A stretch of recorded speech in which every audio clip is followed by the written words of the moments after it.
예, 오늘 주제는 그리스도의 영원한 영광. 그리스도, 그러면 우리가 보통 십자가의 그리스도, 또 굴욕 또는 겸손하신 예수 그리스도, 또 고통을 당하신 예수 그리스도. 그래서 예수 그리스도의 타이틀이 슬픔의 사람이라, 고통에 익숙한 자라, 이사야서 53장에 나와 있고, 우리 그리스도인들에게는 십자가가 제일 마음에 와 닿죠. 예. 그러나 예수 그리스도에는 또 다른 측면, 또 위대하고 또 놀라운 측면이 있는데, 그 가장 근본적이고 가장 중요한 것 중에 하나가 바로 이 영광이라고 하는 주제입니다. 그리스도의 영원한 영광. 예수님께서 십자가에 달리시기 전에 마지막으로 하나님께 공개적으로 기도를 하신 것이 요한복음 17장입니다. 그래서 일반적으로 우리가 기독교계, 개신교계에서는 주의 주 기도문, 주님의 기도문이라 해서 주 기도문 하면은 마태복음에 나오는 하늘에 계신 우리 아버지 이런 거 보통 암송하고 하는데, 그것은 이제 제자들의 기도문이라고 우리가 말할 수 있겠죠. 제자들이 기도하는 걸 가르쳐 달라 해서 가르쳐 주신 거고요.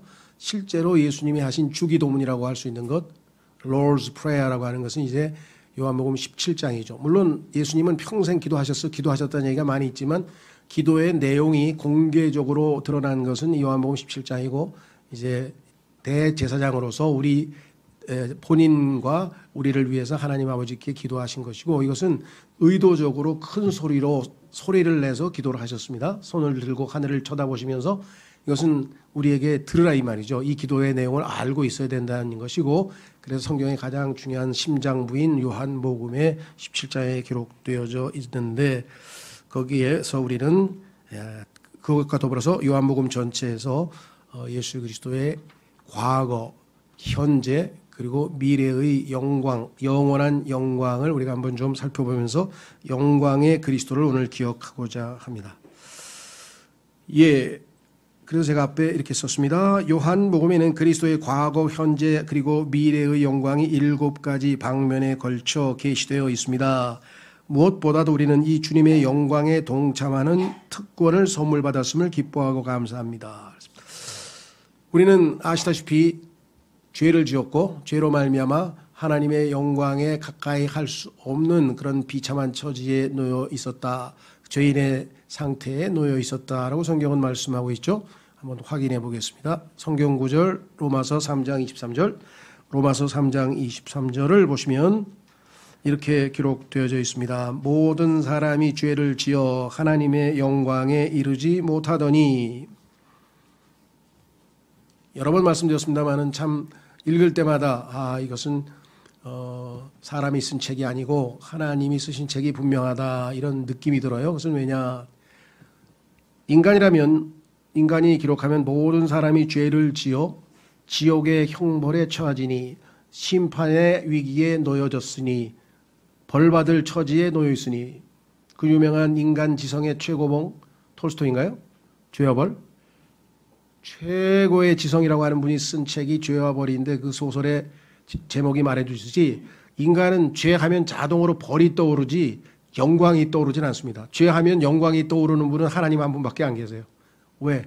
죄 때문에 누려야 할 영광을 놓쳐버린 인간들을 불쌍히 여기시는 분은 하나님 한 분뿐이시고, 인간은 그저 죄 졌으니까 아이고 큰일 났네, 벌 받아야 되는데 변호사를 써서 어떻게 벌 좀 줄여봐야지, 온갖 수단을 써서 어떻게 벌을 좀 덜 받아보려고 하죠. 죄와 벌, 이건 인간의 운명입니다. 그러나 하나님께서는 죄와 영광을 연관시키셨어요. 하나님만 하실 수 있는 거죠. 왜? 죄를 지음으로 인간이 잃어버린 가장 큰 손해는 뭐예요?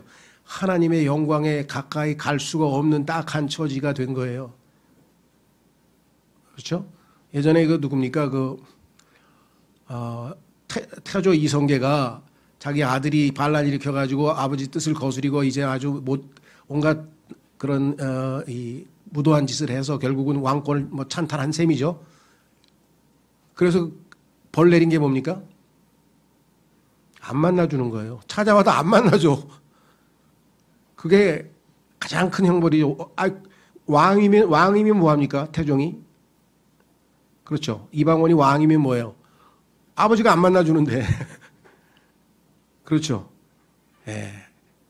그 하나님께 가까이 하나님의 영광에 하나님께 임재에 다가설 수 없는 그런 딱한 처지에 놓였던 자들이 바로 우리들이었는데 놀랍게도 예수 그리스도를 믿고 구원받은 하나님의 자녀가 되는 순간 하나님의 목표는 우리를 영광에 이르도록 하려 함이라. 자, 그 다음 9절 보겠습니다. 베드로전서 5장 10절에 써 있죠.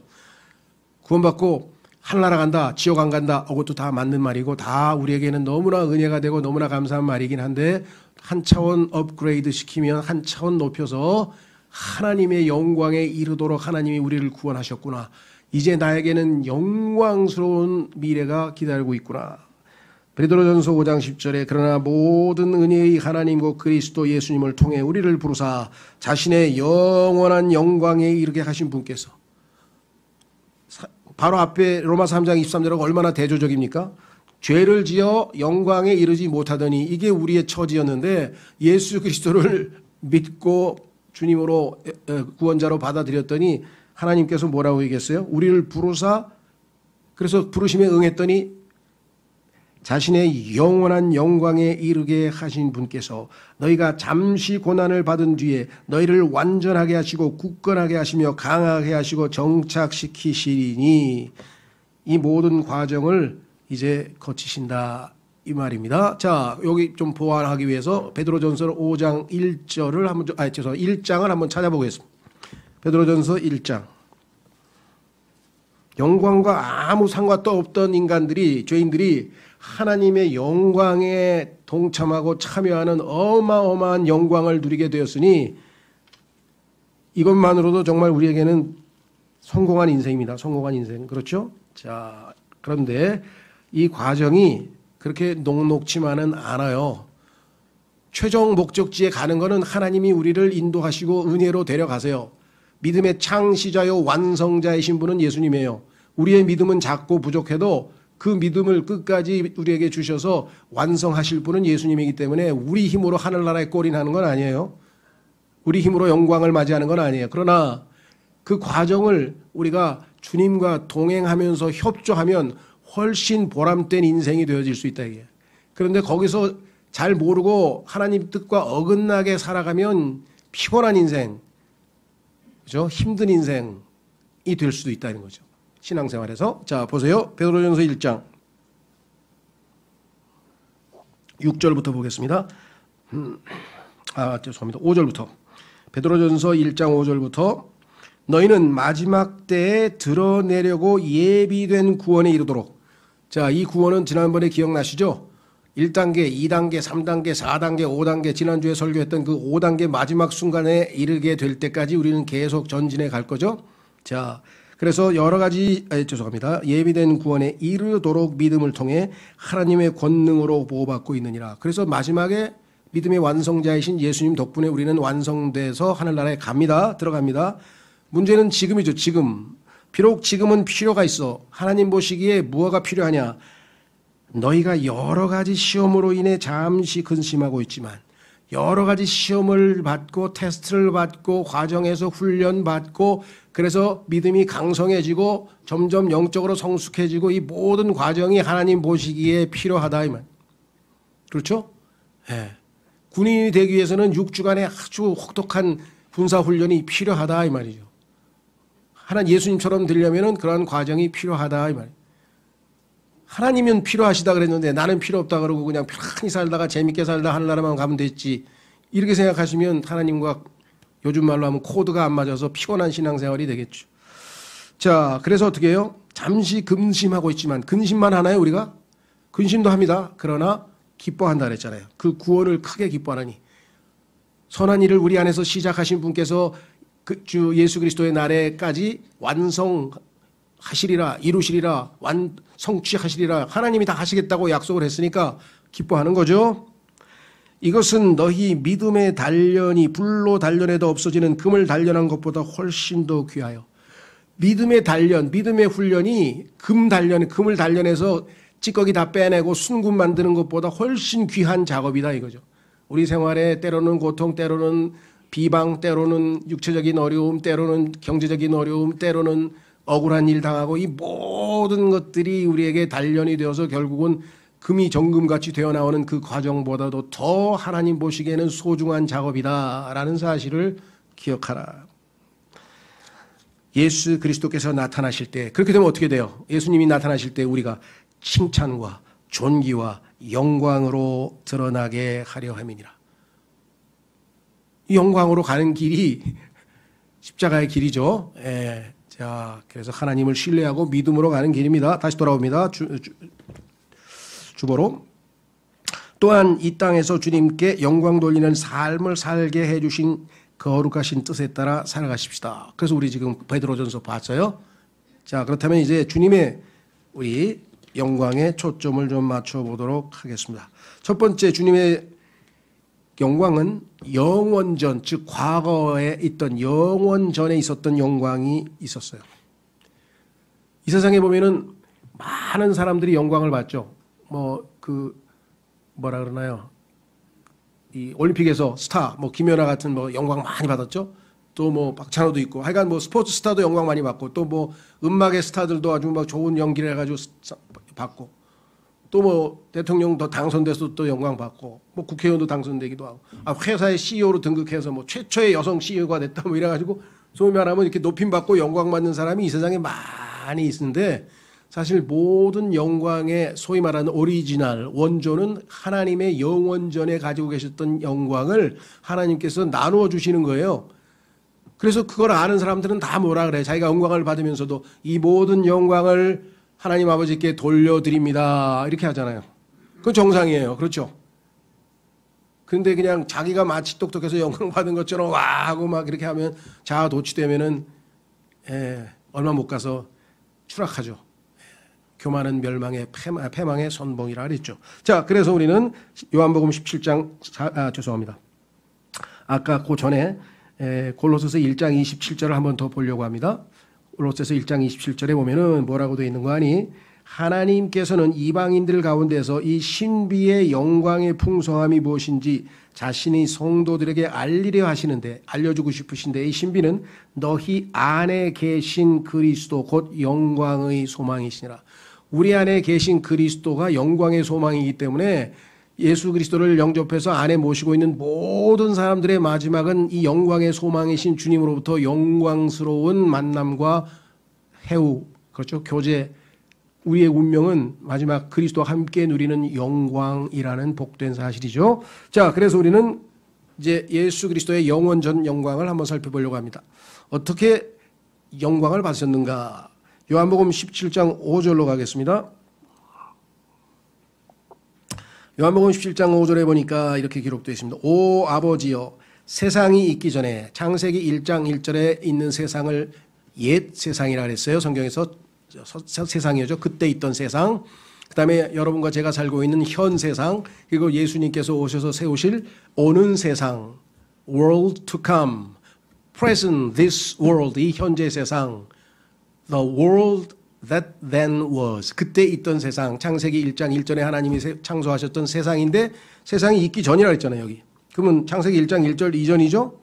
자, 오 아버지여, 세상이 있기 전에 내가 아버지와 함께 가졌던 그 영광으로 이제 아버지와 함께 나를 영화롭게 하옵소서. 아버지, 제가 그 영광을 버리고 이 땅에 와서 아버지의 뜻을 수행하기 위해서 십자가를 지고 주님께 순종했는데, 그 전에, 창세 전에 이미 아버지와 함께 누리던 그 영광을 이제 저에게 주십시오. 왜? 이 땅에서 임무를 다 마치고 내가 아버지께로 다시 돌아가고 있지 않습니까? 그러니까 그 영광을 내가 다시 누려야 하지 않겠습니까? 아버지께 기도할 때 엄청난 기도를 한 거죠. 여러분들 이런 기도할 수 있나요? 우리는 언제 과거에 누렸던 영광이 어디 있어, 우리는? 그런 거 없죠. 그러니까 예수님만이 하실 수 있는 기도예요. 예수님이 어떠한 분이신가? 영원 전부터, 창세기 1장 1절 이전부터 영원 전부터 영원토록, eternity, 성경에 보면 영원이라는 명사는 단 한 번밖에 안 나옵니다. 이사야서 57장에 그 영원에 거하시는 분이세요. 예수님이 그 영원토록 영광만 누리시던 분이세요. 그런데 그분이 무명한 자가 돼서, 아무 이름도 없는 자가 돼서 저 말구 위에서, 지구의 그 구덩이 속에서 태어나셔서 여러분과 저를 사랑하셨다. 너희들을 사랑해서 내가 너희 죄값을 치르러 왔다. 그래야만 너희가 아버지와 다시 만나고 아버지의 영광에 이를 수 있는 특권이 주어질 테니까. 그게 예수님께서 여러분과 저를 위해서 하신 일이에요. 그러니 그 사랑이 얼마나 큰 사랑입니까? 창세 전에, 영원 전에 있던 영광은 아버지와 아들 간의 사랑에서 표현되었다고 성경이 있어요. 그래서 이 세상 사람들은 사랑을 가장 최고의 가치로 치는 거예요. 시가 됐든 영화가 됐든 드라마가 됐든 아니면 무슨 뭐라 그러나 로코라 그러나 뭐 코미디? 로맨스 코미디라 그러나 로맨스 코미디가 됐든 뭐가 됐든 간에 그러니까 사랑이 빠지면 아무것도 안 되는 거예요. 인간에게는. 가장 기본이 사랑이죠. 왜?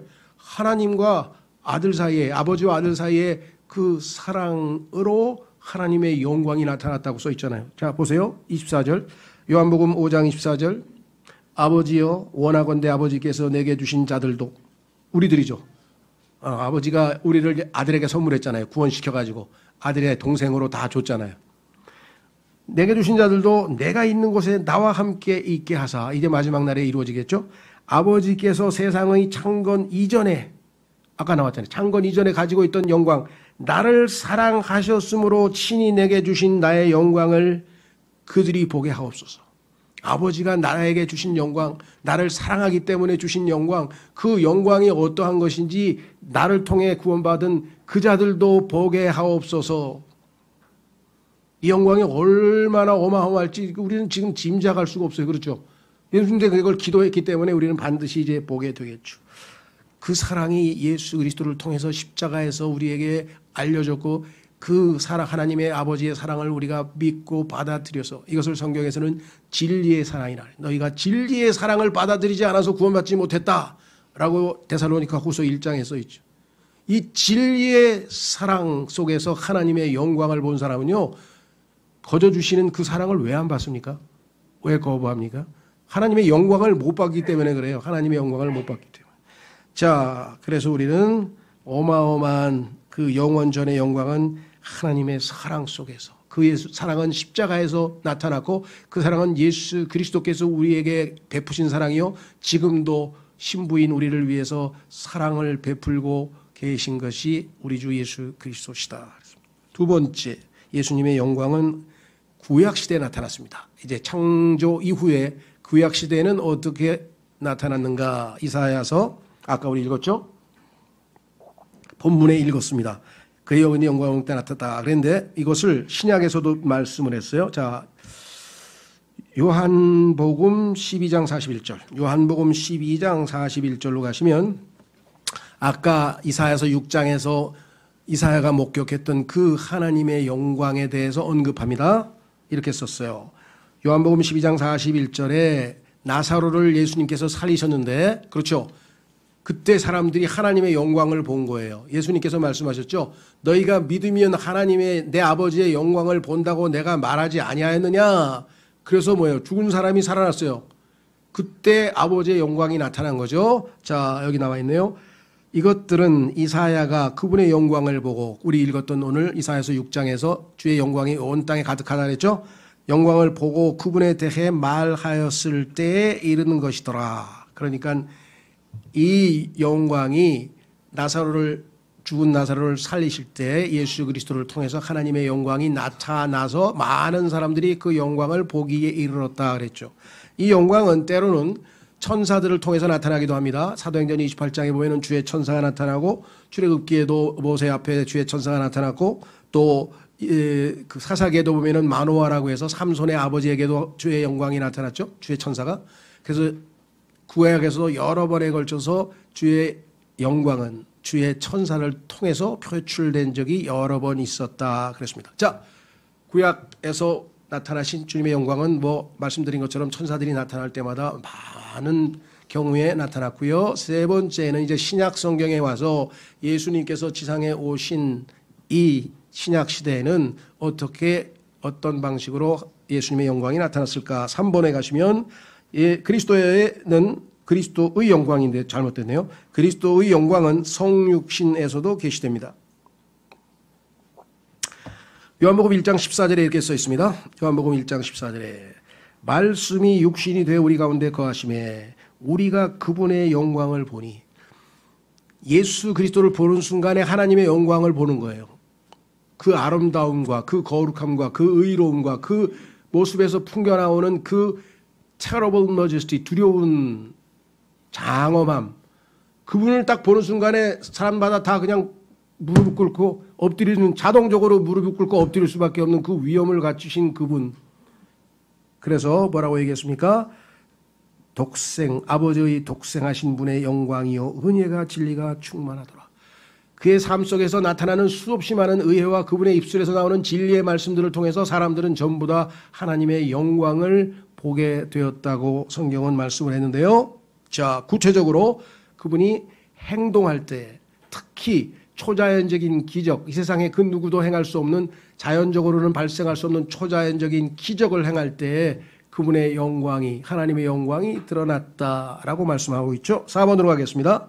4번으로 가시면 그리스도의 영광은 권능의 역사에도 계시됩니다. 그렇죠? 자, 그 유명한 사건, 아까 제가 요한복음 1장 14절 보고 요한 1서, 거기 요만 썼네요. 요한 1서 1장 1절도 한번 읽고는 넘어가겠습니다. 자, 요한 1서 1장 1절에 보시면 바로 그 위 3번에 해당하는데 이렇게 기록되어 있죠. 처음부터 계셨던 그것, 즉 생명의 말씀에 관하여는 그것을 우리가 들었고, 그 말씀 들었죠. 예수님이 와서 말씀하셨죠. 그 다음에 눈으로 보았습니다. 예수님이 육체를 입고 나타나서 이 세상에서 눈으로 볼 수 있게 하나님을 보여주셨으니까 보았죠. 그 다음에 자세히 살펴보았고, 이게 이제 비호울드인데요. 그냥 지나가다가 보이니까 본 게 아니라 잘 관찰한 거예요. 왜? 야, 저분이 누구신데, 저분의 입술에서 저렇게 지혜로운 말씀이 나오고, 저분이 누구신데 저렇게 은혜롭게 사람을 대하시고, 저분이 누구신데 저렇게 아름답게 일들을 처리하시고, 이분의 삶 자체에서 도대체 하나님의 영광스러운 모습들이 계속 표출되는 것을 우리가 직접 자세히 본 바 있다. 우리 손으로 만져노라. 심지어는 이분과 함께 동행하면서 식사할 때 같이 가슴에 기대어서 먹기도 했죠. 요한은. 그렇습니다. 예, 그래서 초림하신 예수 그리스도의 이 땅에서의 이 영광에 대해서 이렇게 묘사를 하고 있었고요. 더 구체적으로 가면 어떤 행동을 했을 때 하나님의 영광이 드러났는가, 그것은 기적입니다. 기적. 여기 보십시오. 요한복음 2장 11절에 보면은 말씀하기를, 예수님께서 기적들 중에 이 처음 기적을 갈릴리 가나에서 행하사 자신의 영광을 나타내시니 그분의 제자들이 그분을 믿으니라. 성경에 보니까 뭐 결혼식이 여러 번 나오는데요. 그 중에서 가장 중요한 결혼식은 창세기에서 아담과 이브를 하나님께서 이렇게 맺어 주셔서 부부가 되게 하신 그것이고요. 그것은 맨 마지막에 마지막 아담이신 예수 그리스도와 주님의 몸된 교회인 아담의 후손들이었으나 구원받고 거듭난 하나님의 자녀들인 주님의 몸된 교회가 어린 양의 혼인식을 하는 계시록 19장에서 마무리됩니다. 세상 사람들은 그런 걸 잘 모를 거예요. 그렇죠? 성경 하면 십계명, 구약에 보니까 뭐 이에는 이, 눈에는 눈, 어이구 그냥 무섭더라. 하나님께서 막 그 사람들, 이스라엘 백성들 보고 가나안 땅에 들어가면 그냥 동물서부터 그냥 어린애까지 싹 다 죽이라 그랬는데, 와, 무시무시해. 아마 구약을 읽은 사람은 그럴 것이고, 신약에서는 오른밤을 때리면 왼밤도 내놓으라고 하셨는데, 야, 신약의 하나님은 또 얼마나 이렇게 좋으신 분인가 하고 막 그 정도만 알아도 세상 사람은 대단한 건데, 사실 성경에 보니까요, 이분이 어떤 분이냐, 하나님의 계획은 무엇이냐, 하나님의 아들의 신부감을 구하기 위해서 이 땅에 보내셔서 죄인들을 구원시키셔서 그 죄인들을 영적으로 하나가 돼서 한 몸으로 만들어서 머리 대신 아드님과 혼인시키셔서 아름다운 한 새 사람, 뉴맨, 올드맨 아니고 옛사람 아니고 아담의 후손 아니고 그리스도와 함께 뉴 크리처, 새로운 창조물이 되게 하신 것이죠. 그렇죠? 그래서 예수님은 뭐예요? 첫 번째 기적을 혼인식장에서 하시는 거예요. 그리고 생명이 없는 물을 생명을 부어넣어서 뭐예요?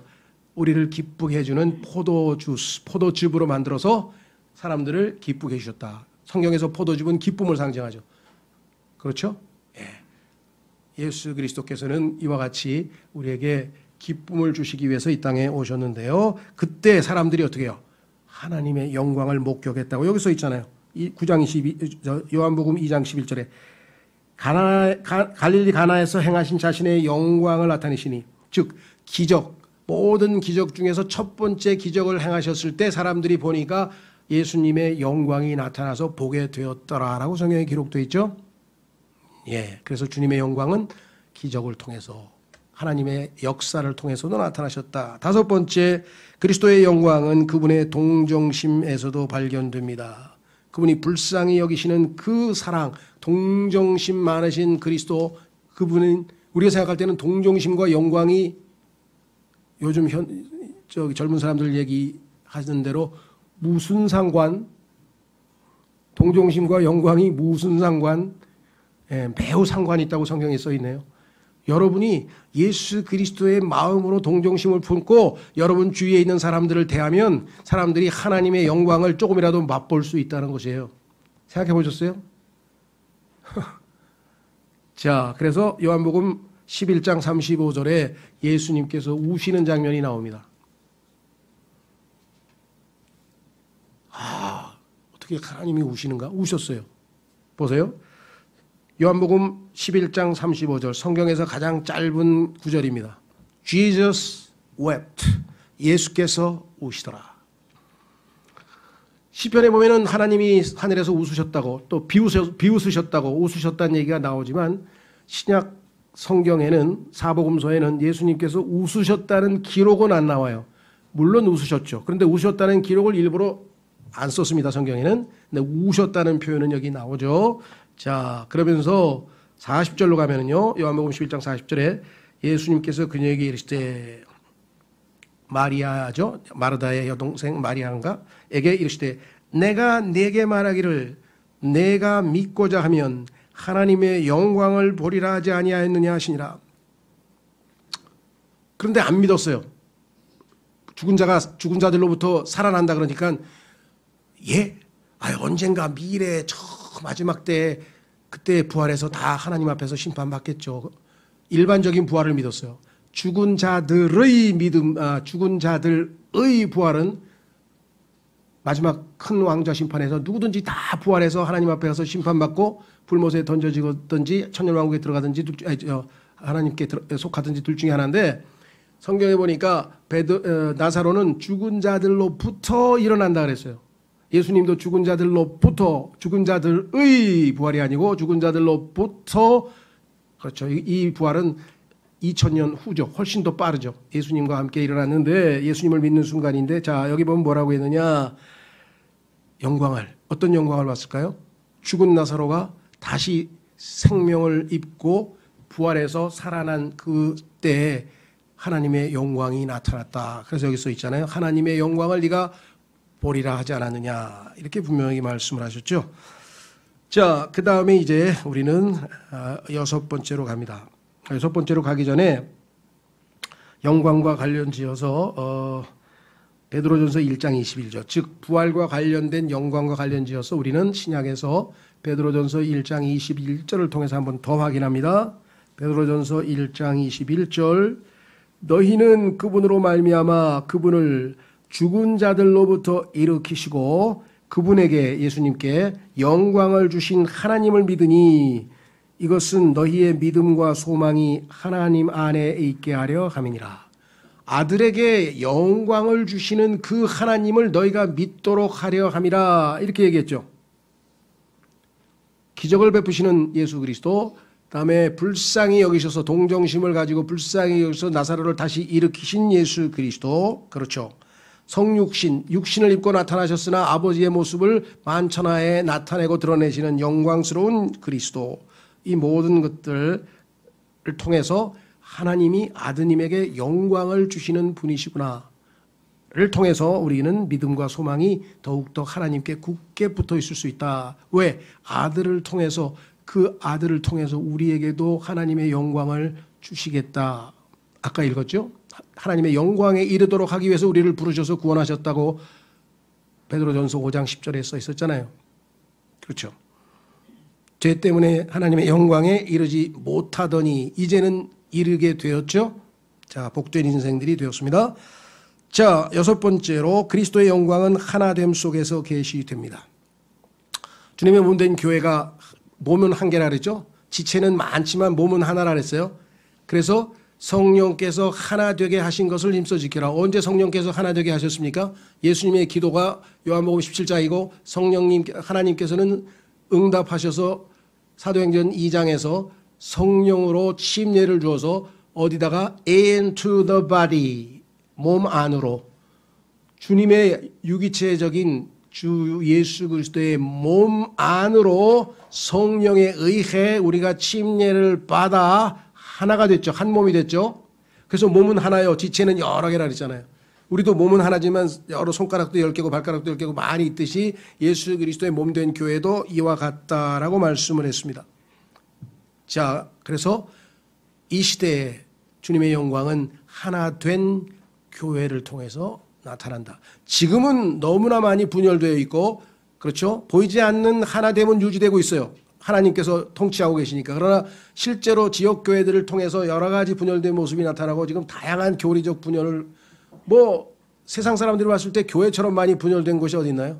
교단도 많고 교리도 다르고 성경도 다르고 다 이게 어떻게 하나 됐을까요? 근데 하나님은 예수님을 통해서 하나 되게 하셨다 그랬어요. 하나님 보시기에는 이미 하나 됐어요. 예수님이 오시면 이루어질 하나가 됩니다. 우리가 다. 자, 그래서 이렇게 썼습니다. 요한복음 17장 22절.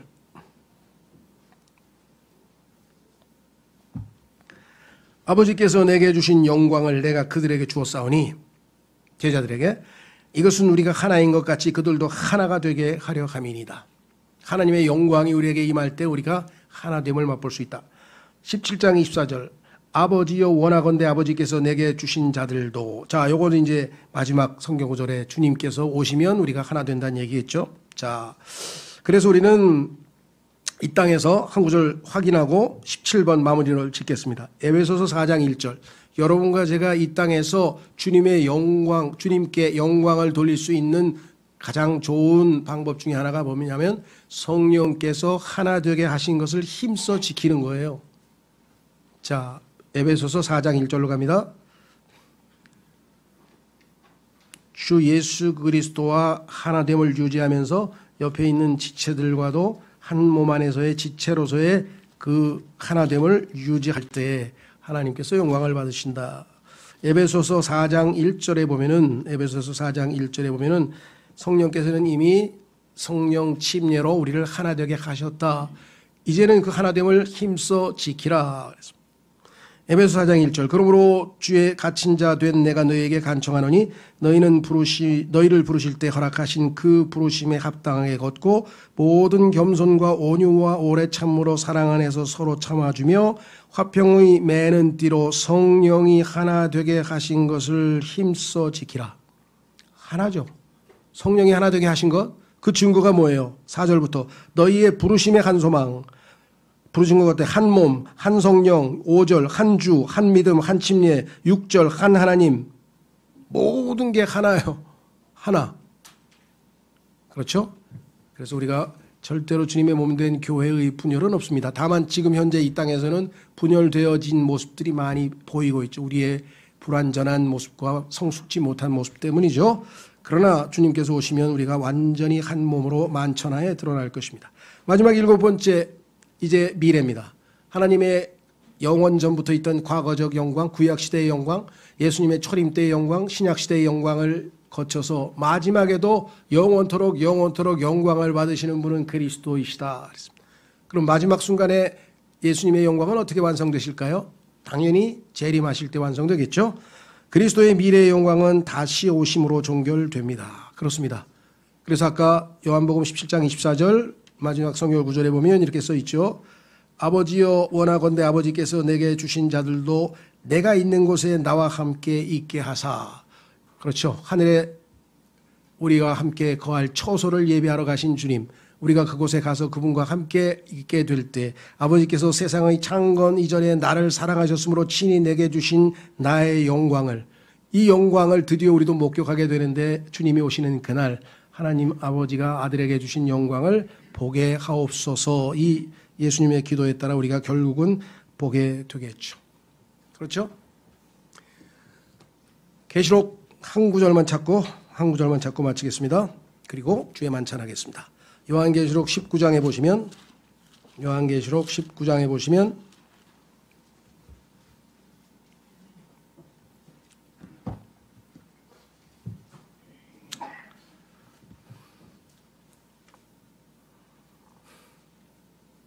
11절, 요한계시록 19장 11절, 또 내가 하늘이 열린 것을 보니,